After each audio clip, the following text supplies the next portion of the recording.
is Easter Sunday, and I'm here with some beautiful children.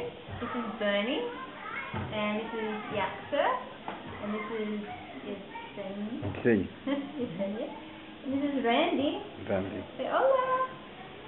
Hola. And this is Xiomara. And Elisa Ramos. And right now we are sitting in what's called the Casa de Mujeres, the home for women, and it's one of the homes that the parish here in Chimbote has, and it's especially for women who have been experiencing violence and other problems in their house, and they can come here with their children, with other members of their family, and it's a shelter, it's a safe place for them to come. It's also a soup kitchen here, and what they call a biblioteca, a library, where children come and they have a quiet space and a supportive space to do their homework in the afternoon. And that's where I met some of these guys. Actually, yesterday I met Yesenia on the street. She was crying actually, and I came up to her and I just said, "¿Qué pasó? What happened?"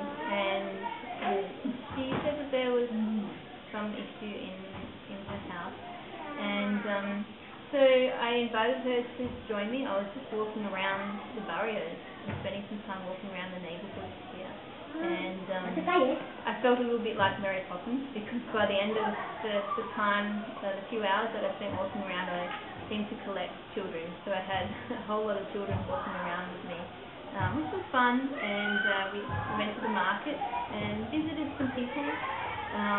Quite a lot of the women came out and invited me to come into their home, which was really beautiful, and it's a sign of how hospitable the people are here. People have just been amazing. Everyone has opened their arms and their homes to me.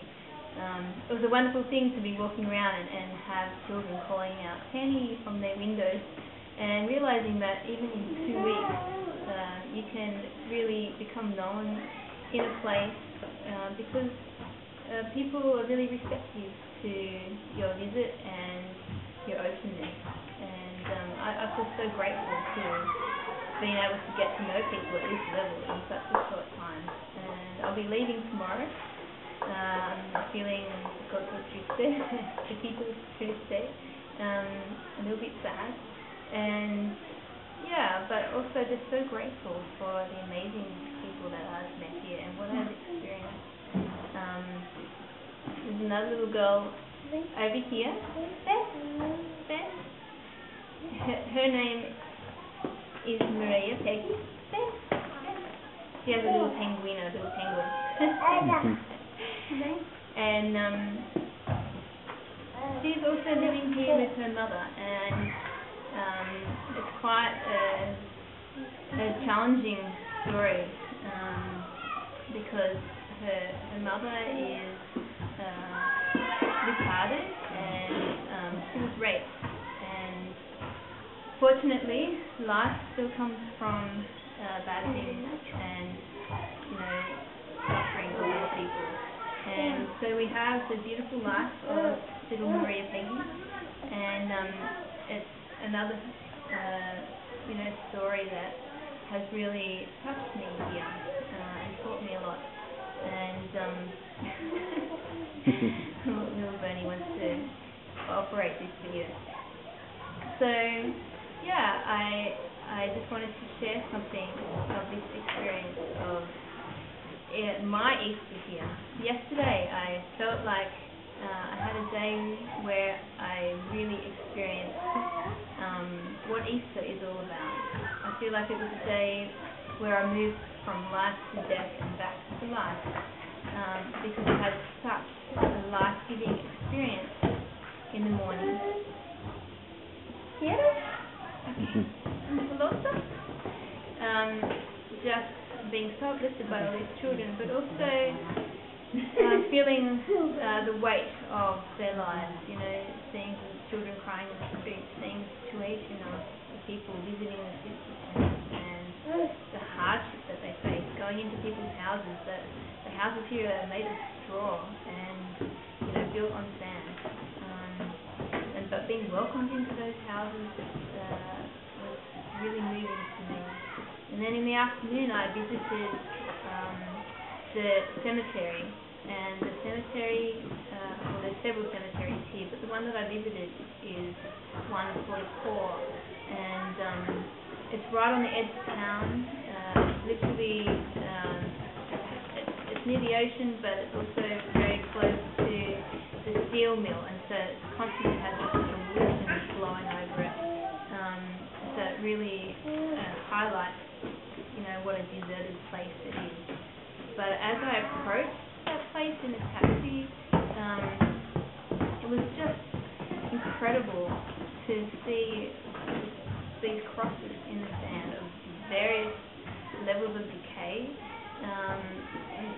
thousands and thousands of these crosses, and thinking about the lives of these people, and at various ages that people have lost their lives, mostly because of the poverty here. The people have lost their lives at very young ages, before their time, and feeling a little bit like there are so many of these people who are the forgotten ones, both alive and dead. And after that, I went with a friend to the Botanical Gardens here, and it's like this little slice of heaven in the middle of a place that is so desolate and so dry. And had some fun there with the children of a friend who I went with. And I was just thinking, we ended up going on the dodgem cars, and as I was riding these dodgem cars, I just thought, wow, I had this day of going from life to death and back to life again. And I think that's the important thing, is that we go to the places where we can experience the suffering, the death, but then we return to the life, because life always wins. And that is my philosophy, what I'm learning more as I experience every day, every hour, things that are overwhelming. At the same time, I'm fortunate to always feel like at the end of the day that life wins. And it only takes some of these beautiful children to remind you of that. And they come to you, and that's the beauty of doing this kind of work and coming to these places, is that the gift of the love that the people have presents itself to you. And so as I leave Chimbote, I take very much the people here in my heart, and I really do hope to return. This is a great place to bring volunteers, and hopefully to develop the formation program here as well. And I've been talking to some great leaders that I've met here about doing that in the future. So that's it for now. So ciao. Adios. Okay. Adios. Okay.